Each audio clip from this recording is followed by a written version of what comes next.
Good morning. My name is Bradley Irwin, and I'm here to present my research on trauma as a precursor to substance use disorder.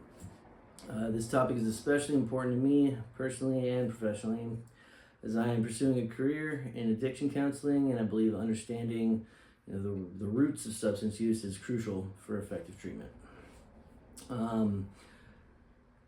Substance use disorders, or SUDS, affect millions of Americans each year.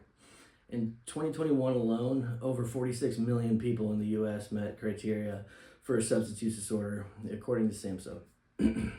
What's even more alarming is that up to 75% of individuals in addiction treatment report a history of trauma. These numbers show that trauma and addiction are not isolated issues. They are deeply intertwined, and addressing trauma could be key to improving recovery outcomes. The central argument of my research is that psychological trauma is a significant precursor to the development of SUDS. Moreover, I found that long-term recovery outcomes are greatly improved when treatment programs incorporate trauma-informed care specially.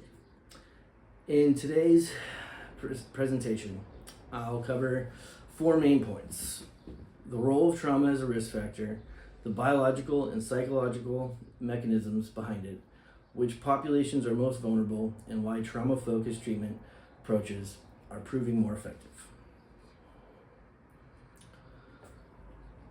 First, trauma exposure, especially early in life, dramatically increases the risk of substance use. The ACE study by Felitti and colleagues found that individuals with multiple childhood traumas were far more likely to develop addiction later in life. More recent research shows adolescents with trauma histories are about 3 times more likely to develop SUDS than their peers.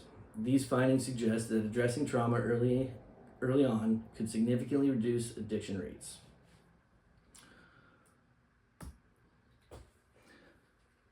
Second, trauma actually changes the brain in ways that make addiction more likely.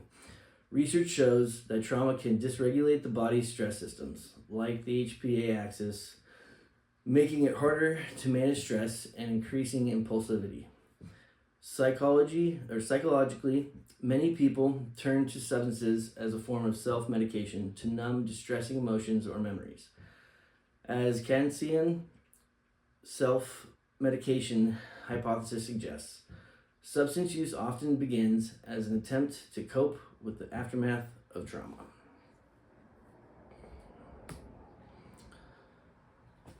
Certain groups are especially vulnerable to the trauma addiction cycle. Women with histories of sexual trauma have significantly higher rates of alcohol and opioid use disorders. Veterans, as well, experience combat-related PTSD are another group at high risk. Young people exposed to chronic poverty, violence, or neglect also show much higher rates of substance use. These intersectional vulnerabilities show why one-size-fits-all approach to treatment simply isn't effective.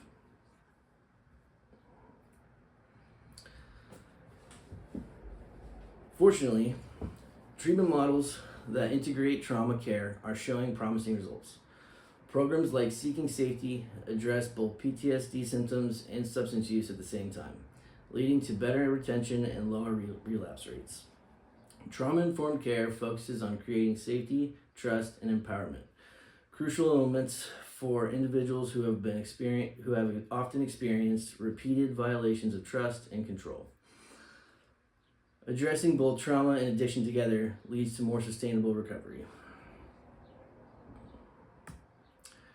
Now, it's important to acknowledge alternative explanations for addiction. Some researchers argue that genetic vulnerability plays a larger role, with addiction being 60 to 40% heritable. Others point to environmental modeling, where people pick up substance use behaviors from peers or family. However, trauma often interacts with these factors, magnifying genetic predispositions and shaping behavioral patterns. Trauma is not the sole cause, but it is a critical and addressable component of the cycle of addiction.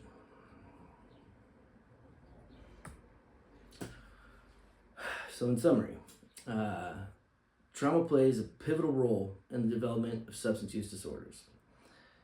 It alters brain chemistry, drives coping behaviors, and disproportionately affects vulnerable groups. By integrating trauma-informed care into treatment, we can improve outcomes, reduce relapse, and address the root causes of addiction, rather than just treating the symptoms. Moving forward, early trauma screening and culturally sensitive interventions should be priorities for all addiction treatment programs. Here's my references. Done a lot of research in this. This isn't an unknown thing. Granted, it is very new, and a lot of treatment centers are adopting, trauma-focused care. Personally, the recovery team that I work with, all of the cases that we have, every client is a traumatized individual.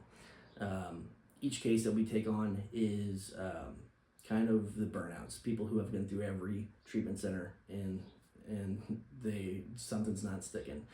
So I have personal experience working with these individuals, and it's hard work, and a lot of times it comes with the need to address the issue as the family. A lot of times there's precursors like, yes, trauma, yes, genetic, a lot of different things, but sometimes those things are still alive and active in their life. And in order to do that, we have to enter into into the family life and the home life, and